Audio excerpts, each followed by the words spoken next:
우리 옆에 친구와 이렇게 인사합시다. 할렐루야. 우리 하나님 나라의 일꾼 됩시다.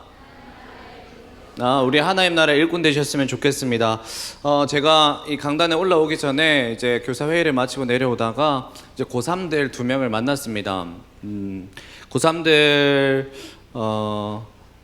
제가 처음 우리 교회에 왔을 때 그 중등부 첫 임원들이 지금 고3이 되었는데요. 얼굴이 많이 수척해 있고, 제가 들어보니까 이제 80대가 깨어졌고, 또 다가오는 주부터 이제 수시 원서를 쓴다고 하더라고요. 그래서 어디 썼냐라고 물었더니 대답을 안 해주고 다 썼다. 일단 다 썼다고 하더라고요. 우리 고3들 많이 힘냈으면 좋겠습니다. 우리 고3들한테 박수 한 번만 쳤으면 좋겠습니다. 우리 수시 지원하는데 지금 고민도 많을 거고 머리털 다 뽑아질 것 같지만 하나님 분명히 여러분들 도우실 겁니다.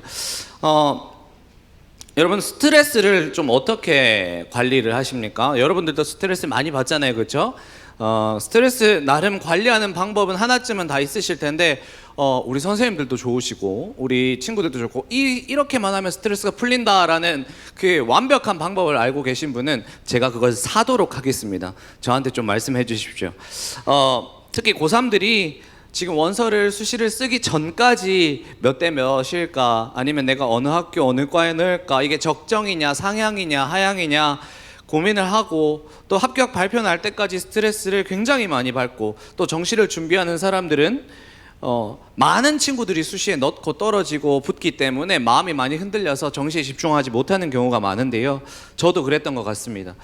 제가 고3 때 스트레스를 이제 관리하는 방법은 뭐 여러 가지가 있었겠지만, 시간이 좀 많으면 저는 운동을 합니다. 농구도 하고 뭐 탁구도 치고 뭐 달리기도 하고 헬스도 하고 운동을 하는데, 또 없으면 잠을 많이 잡니다. 저는 그러면 많이 기분이 좋아지더라고요. 저는 쉽게 잊는 편이라 가지고 운동을 힘껏 하고 찬물에 샤워하거나 아니면 잠을 푹 자고 나면 그 스트레스를 받았던 기억이 사라지는 것 같아요.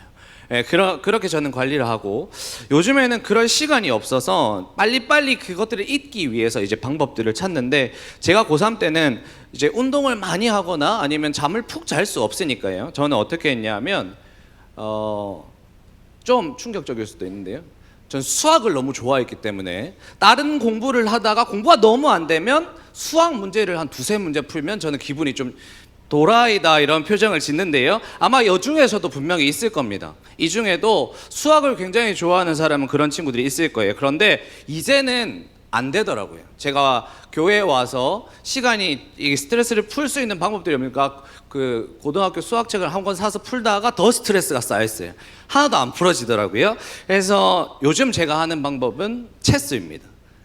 제가 요즘 체스에 빠져가지고 순간순간 쉴 때마다 이 체스를 하면서 이렇게 기분을 집중해서 이제 체스를 하고 나면 굉장히 기분이 좋아집니다. 여러분도 한번 꼭 찾아보셨으면 좋겠고요. 체스를 한번 해보시는 것도 좋을 것 같습니다. 왜냐하면 한 곳에 집중하면 다른 곳으로 스트레스 받은 것들이 풀리기도 하거든요. 물론 뭐 수학 문제도 그렇고 체스도 그렇고 안 풀리거나 지면 더 짜증이 날 수가 있다는 게 조금 한계입니다. 저는요, 이 체스를 초등학교 중학교 때까지 하고 최근에 처음 했습니다. 그 비슷한데요. 장기랑 비슷한데 저는 장기랑은 좀 안 맞는 것 같고, 이 체스가 너무너무 좋아하는 이유가 뭐냐 하면 체스의 말 중에 여러 말들이 있지만, 저기 흰색을 보시면 앞에 조그맣게 생긴 귀여운 말들이 있죠. 네, 저렇게 나가 있기도 하고 8개의 말이 있는데, 저 말의 이름이 폰입니다.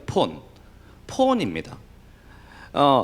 얘는요, 처음에 일렬로 쭉 써서 직진밖에 못합니다. 직진밖에 못해요. 처음에만 2칸 갈 수 있고 그 다음부터 앞으로 1칸씩밖에 못 가요. 그리고 다른 말을 잡아먹기 위해서는 대각선으로만 잡아먹을 수 있습니다. 그러니까 보통은 이 폰은요, 초반에 계속 전진을 하면서 상대의 진영을 무너뜨리거나 내 진영을 유리하기 위해서 희생시키기 위해서 보통은 사용됩니다. 크기도 다른 말들보다 작고요. 가치도 다른 룩이나 비숍이나 나이트나 퀸에 비하면 너무너무 가치가 적습니다. 약합니다. 그런데요, 이 폰이요, 자기 진영에서 저렇게 흰색에서 끝까지 상대편 진영 끝에 가잖아요. 얘가 변신을 합니다.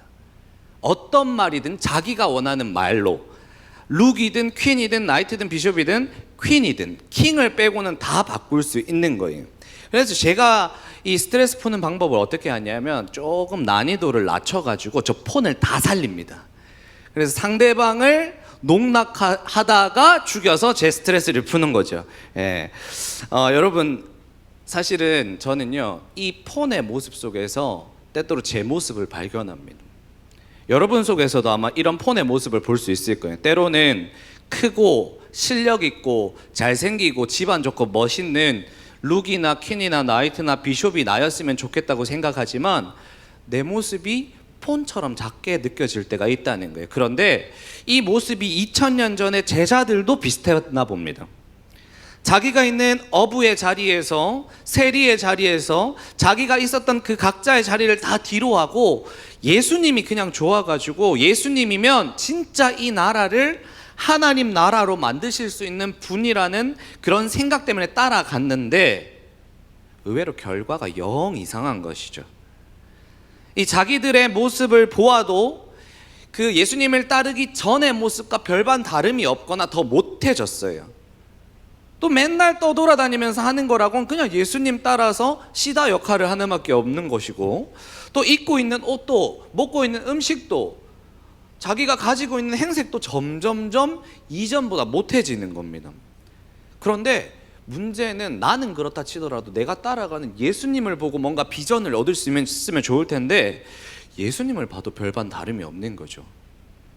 기적도 일어나고 사람들도 엄청 따르는 것 같이 보이고 예수님이 그러한 능력을 가진 건 알겠는데 그 능력을 가지고 세력을 모을 생각이 전혀 없으신 것 같아요. 그러다 보니까 기대를 할 수 있는 게 점점 사라집니다. 마치 폰처럼요.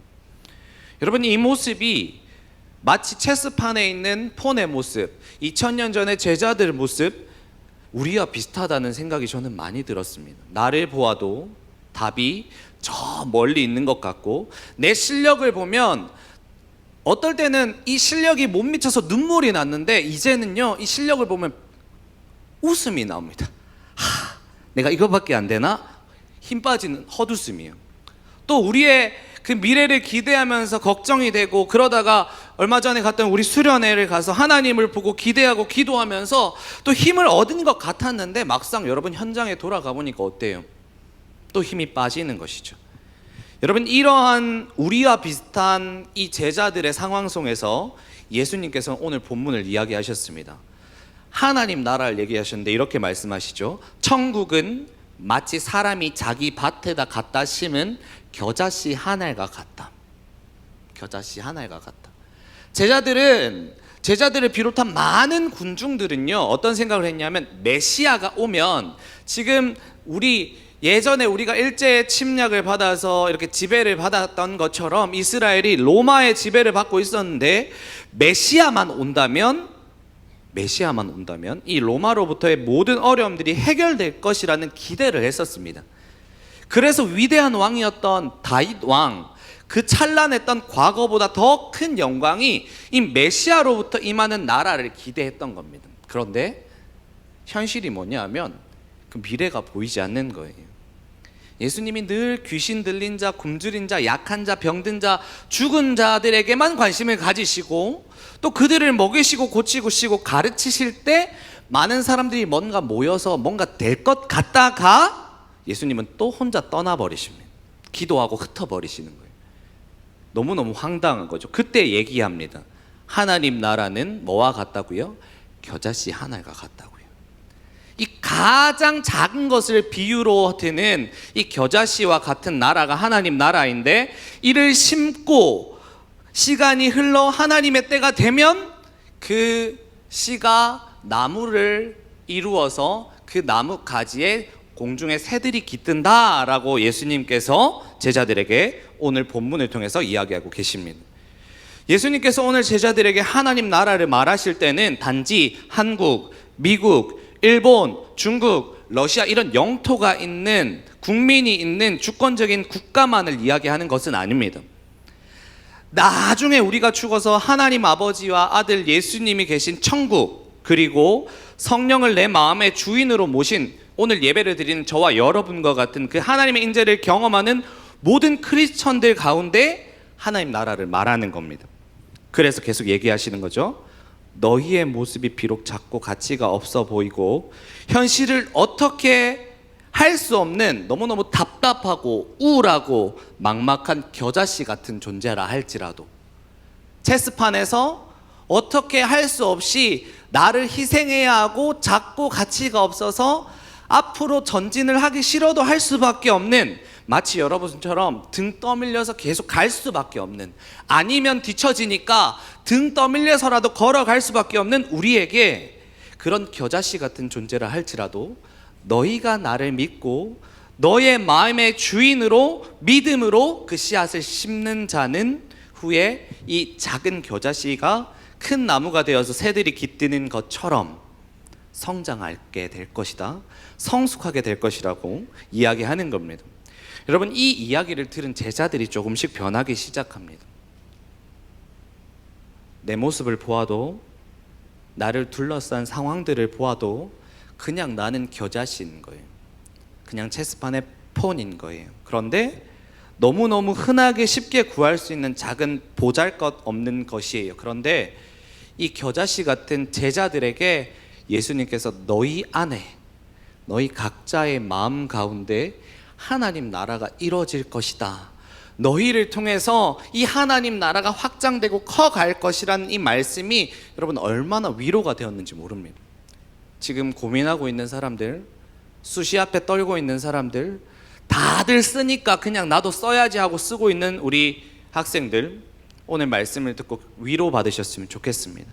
하나님 나라가 여러분 속에 이룰 줄 믿습니다. 사랑하는 여러분, 여러분 가운데 어둠이 있다면, 여러분 가운데 희망을 가질 수 없는 상황이 있다면, 아니 분명히 여러분 지금 앞으로 오게 될 텐데 다시 한번 이 말씀을 기억하십시오. 고개 들고요, 잘 들으십시오. 여러분을 통해서 하나님께서 하나님 나라를 이루어 가십니다. 아멘. 아멘. 여러분 통해서 하나님께서 하나님 나라를 이루어 가십니다.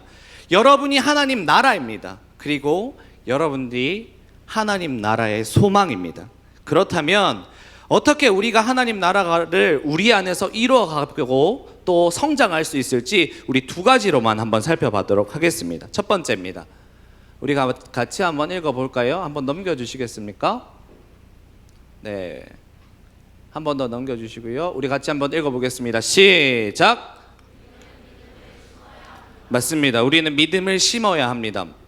시편의 말씀에 이렇게 기록합니다. 눈물을 흘리며 씨를 뿌리는 자는 기쁨으로 거두리로다. 여러분, 경제학 용어를 보면요, high risk, high return이라는 말이 있습니다. 그 투자의 기본이죠.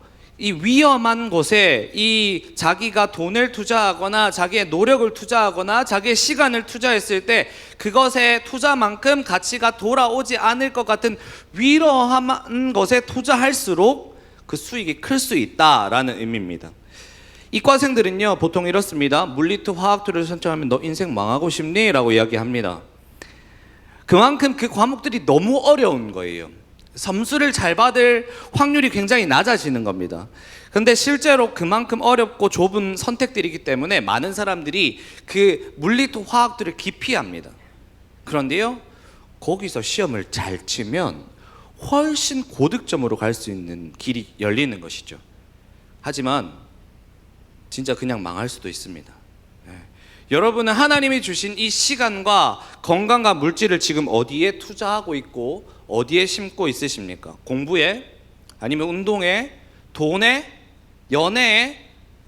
무엇이든지 많이 심는 건 좋습니다. 하지만 여러분, 선한 것, 좋은 것을 심으시기를 축복합니다. 가장 높은 가치이면서도 가장 안전한 그런 투자 종목은 없습니다.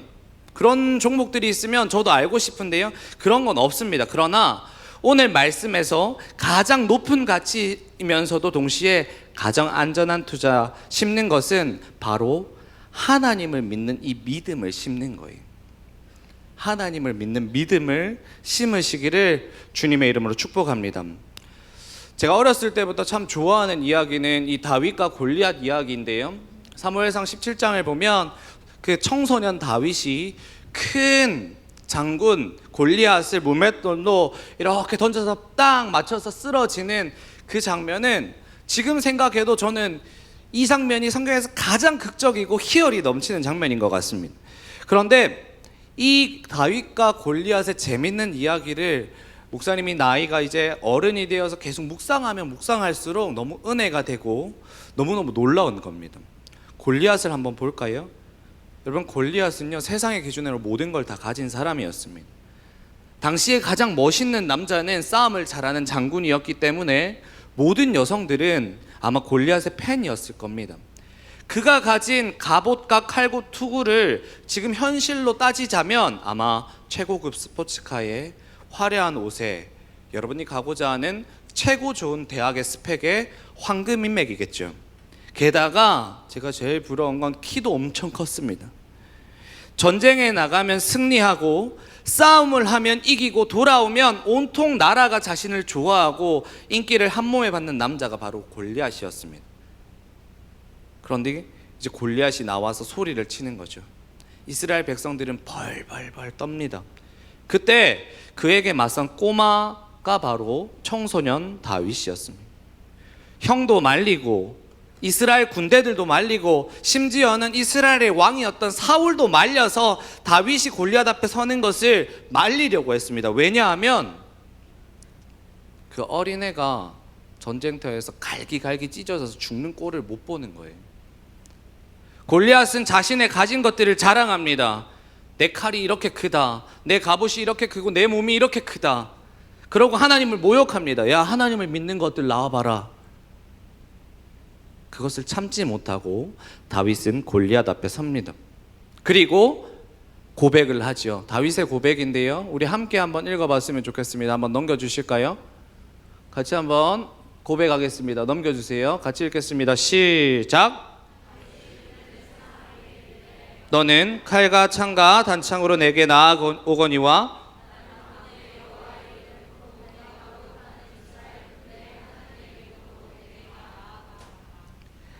쩌렁쩌렁하게 아직 변성기가 왔을지 안 왔을지 모르겠으나 그 청소년 다윗이 앞에 있는 어마어마하게 큰 골리앗을 앞에 두고 고백합니다. 너는 칼과 창과 단창으로 나오지만 나는 만군의 여호와의 이름, 네가 모욕하는 이스라엘의 군대의 하나님을 두고 내가 나아간다. 메아리가 쳤겠죠. 여러분, 이 고백이 세상의 관점에서 골리앗이 듣기 얼마나 어이가 없고 가치가 없는 소리로 들렸는지 골리앗이 너무 어이가 없어서, 야, 너희 나를 개로 하냐? 개 잡는 몽둥이랑 그 돌로 나에게 뭘 하겠다는 거냐? 지금 막 욕을 합니다. 이스라엘 군사들과 거기에 숨어 떨던 형들은 그 소리를 듣고 더 두려워합니다. 이제 다윗이 곧 죽게 되었구나. 어쩌지? 내가 나가야 되나? 나도 죽을 것 같은데? 너무너무 그 비참한 죽음을, 앞에 안 봐도 뻔한 그 죽음을 두려워하면서 숨어 있을 겁니다. 그런데 여러분, 세상의 관점에서 말도 안 되고 가치도 없고 위험한 이 믿음의 고백을요, 그 이스라엘 믿음 없는 사람들과 그 믿음 없는 골리앗, 최고급 모든 장비를 가진 그 큰 골리앗만 들은 게 아니라 하나님이 들으신 거예요. 우리의 눈에는 보이지 않지만 졸지도 자지도 않으시는 그분, 한 번도 계시지 않았던 적이 없었던 그분, 창조주 만물의 주관자 되시는 하나님이 그 다윗의 믿음의 신앙의 고백을 들으신 겁니다. 사랑하는 여러분, 저는 여러분에게 권면합니다. 믿음의 씨앗을 심으십시오. 학교에서, 가정에서, 학원에서, 친구들 관계 속에서, 아, 나의 이 말이, 또 나의 이 행동이, 내가 하는 이 표현들이 친구들이 들으면 얼마나 쪽팔려. 친구들 나를 얼마나 한심하게 볼까.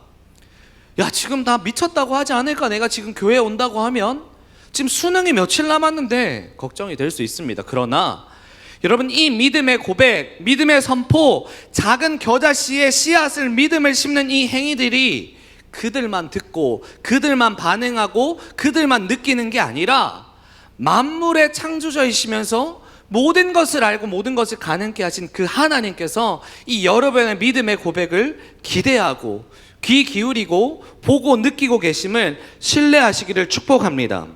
여러분, 그 고백이 담긴 말과 행동, 그 마음속에 하나님 나라가 임할 줄 믿습니다. 그 결과가 어떻게 되었습니까? 골리앗이 넘어졌습니다. 사랑하는 여러분, 여러분의 믿음의 고백을 심으셔서 이 세상, 골리앗과 같은 세상을 하나님의 믿음의 고백으로 넘어뜨리는 여러분 되시기를 축복합니다. 두 번째는 우리가 하나님 나라의 동력자로 자라가기 위해서는 두 번째입니다. 우리 같이 한번 읽어볼까요? 같이 한번 읽어보겠습니다. 시작. 우리는 서로 나누며 살아가야 됩니다. 32절을 우리 함께 오늘 본문 말씀을 같이 한번 읽어봤으면 좋겠는데요. 함께 읽어보겠습니다. 시작. 이는 모든 씨보다 작은 것이로되 자란 후에는 나물보다 커서 나무가 되매 공중에 새들이 와서 그 가지에 깃들이느니라. 아멘. 지금도 이스라엘의 많은 사람들은요,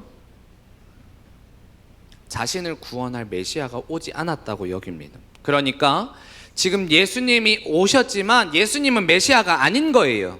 왜냐하면 예수님이 너무 초라하게 오셨거든요. 아무도 모르고 별을 관측하는 그 동방의 박사들도 당연히 왕자는 왕궁에서 날 줄 알고 헤롯 왕궁으로 뛰어간 겁니다. 그런데 헤롯 왕궁에는 왕자가 태어나지 않았고, 결국 별을 따라가다 보니까 이름도 모르는 한 여인, 그것도 아이를 누울 곳도 없어서 말 구유의 아이를 받아야 했던, 그렇게 초라하고 낮고 낮은 모습으로 오신 분이 바로 예수님이셨어요. 게다가 어떻습니까? 아주 짧게 33년 살다가 십자가에 달려 돌아가셨습니다. 어떻게 예수님을 메시아로 믿겠습니까? 말 그대로 예수님께서는 오늘 본문처럼 아주 작은 겨자씨 한 알처럼, 아주 작은 폰처럼 아주 연약하고 초라한 모습으로 이 땅에 오신 거예요. 그래서 이스라엘 백성들은 믿을 수가 없었죠. 예수님 겨자씨 같은 모습으로 오신 그분을 통해서 하나님 나라는 이미 시작되었습니다.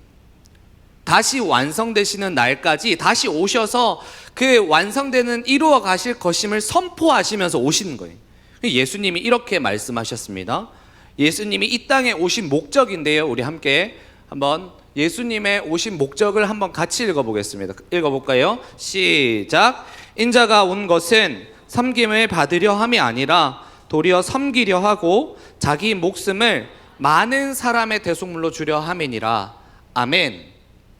예수님이 이 땅에 오신 이유를 스스로 고백을 하셨는데 뭐라고 말씀하시냐? 내가 온 것은 섬김을 받기 위해서, 왕이나 관료나 수많은 높은 자들처럼 너희가 나를 숭배하고 나를 섬기게 하기 위해서 온 것이 아니라 오히려 내 목숨까지도 너한테 내어주기 위해서 왔다. 여러분, 마찬가지죠. 이 작은 겨자씨 한 알이 밭에 심겨지면요, 나무가 되기 위해선 썩어져야 됩니다. 이 겨자씨가 썩어져야 되는 거예요. 밭에 심겨져서 죽어서 썩어져야만 그 겨자씨라는 작고 보잘고 품없는 그 속에 숨어있는 생명이 온전히 썩어져야만 그 속에 다시 생명이 드러나는 겁니다. 그렇게 싹이 돋아나고 자라가기 시작하는 겁니다. 그렇게 점차 자라가서는 뿌리를 내리고 가지를 뻗고 열매를 맺고 컸을 때 수많은 가지에 공중의 새들이 와서 그 가지에 깃들 수 있는 겁니다. 사랑하는 여러분, 하나님이신 예수님께서 이 땅에 낮고 낮은 아주 천한 모습의 인간의 모습으로 내려오신 이유는요, 바로 이 하나님 나라를 선포하기 위함이었습니다. 누가복음 4장을 보면 하나님께서 사역을 처음 시작하시면서 선포하는 본인의 사명 선언문 같은 그런 말씀이 있는데요, 제가 한번 읽어드리겠습니다. 누가복음 4장 19절입니다. 띄워는 주시고요, 제가 읽어드릴게요. 주의 성령이 내게 임하셨으니 이는 가난한 자에게 복음을 전하게 하시려고 내게 기름을 부으시고 나를 보내사 포로된 자에게 자유를, 눈먼 자에게 다시 보게 함을 전파하며 눌린 자를 자유케 하고 주의 은혜의 해를 전파하게 하려 하심이라 하였더라. 아멘. 예수님이 이 땅에 오셔서 본인이 사역을 하기 직전에 자기의 사역을 하는 이유를 선포하시는데, 아주 화려하고 큰 왕궁에서 나시지도 않았고 연약한 모습으로 이 땅에 오신 이유가 뭐냐면, 그 눈먼 자, 포로된 자, 가난한 자에게 복음을 선포하기 위해서요. 하나님 나라는 사람의 낮고 높음, 가난과 부함, 건강이 있고 없고가 있음이 아니라 오직 하나님을 믿는 믿음, 그 은혜에 있음을 알게 하시려고 이 땅에 오셨다고 이야기하는 겁니다. 사랑하는 여러분, 이미 예수님이 2000년 전에 이 땅에 오심을 통해서 하나님 나라는 시작되었습니다. 그 작은 씨앗은 심겨졌습니다. 그리고 분명히 예수님께서 그 올라가신 그 모습 그대로 이 땅에 오실 때 완성시킬 그 하나님 나라, 이미 시작한 나라, 아직 이루어지지 못한 이 하나님 나라, 이 사이에 바로 저와 여러분이 있는 겁니다. 그렇다면 여러분, 우리의 삶은 이미 정해진 것 아니겠습니까? 예수님이 그렇게 작은 겨자씨와 같이 오셔서 썩어져서 생명을 불어넣으신 것처럼 먼저 생명을 받은 우리도 그 예수님이 오신 목적대로 따라 살아가야 되지 않겠습니까? 그래서 저는 이렇게 고백했으면 좋겠습니다.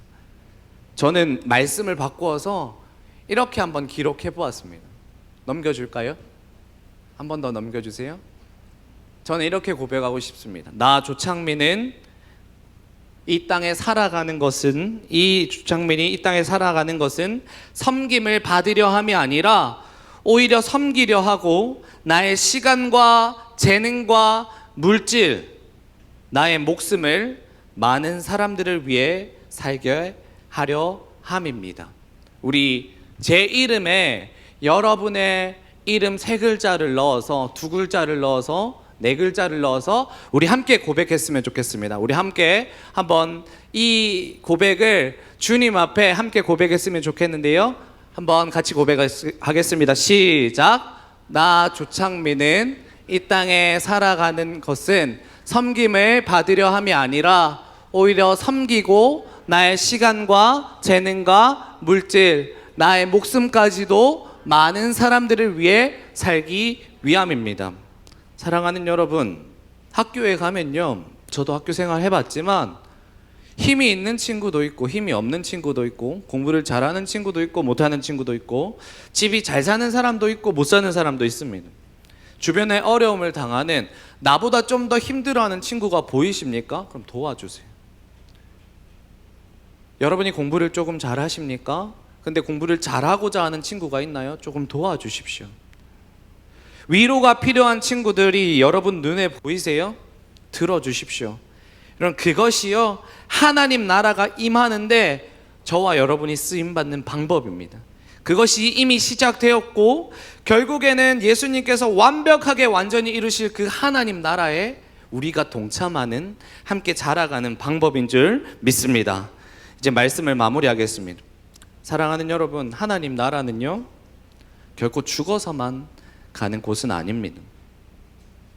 하나님처럼 꿈꾸고 그 예수님처럼 말하고 성령님이 도우시는 능력으로 살아갈 때 여러분을 통해서 하나님 나라가 더욱더 세워갈 줄 믿습니다. 그리고 동시에 그렇게 여러분은 하나님의 동력자로, 하나님 나라의 큰 일꾼으로 자라가게 될 것입니다.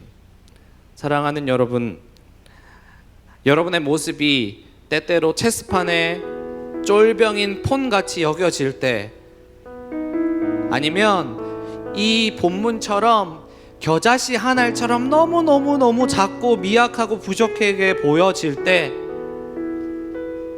포기하지 않으시고 하나님 나라를 꿈꾸며 끝까지 전진해서 결국에는 폰이 마지막 적진 끝에 섰을 때 자기가 원하는 대로 변하는 것처럼 우리가 그렇게 한 걸음 한 걸음 주님께로 전진할 때 결국 마지막 주님 앞에 섰을 때 하나님이 칭찬하시네. 너는 정말 내 나라의 보배 같은 나의 일꾼이었다고, 정말로 하나님 나라의 큰 일꾼이었다고, 충성된 일꾼이었다고 칭찬받으시는 주님의 귀한 믿음의 일꾼들이 되시기를 주님의 이름으로 축복합니다. 우리 함께